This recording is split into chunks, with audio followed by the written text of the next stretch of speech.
the brown butterfly. Merong 352 species ng butterfly ang Pilipinas. Isa na dito matatagpuan yung pinakamalaking species, ang Magellan birdwing. So maswerte tayo, nandito yung pinakamalaking species ng butterfly. So itong brown butterfly, common to siya sa mga matutubig na mga sapa, ilog, ganyan, mga lawa, common sila makikita doon.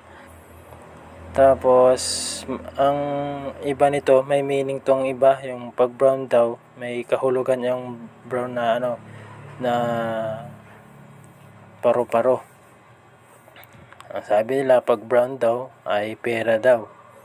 So pwedeng maniwala tayo o depende sa inyo kung yun ang paniniwala na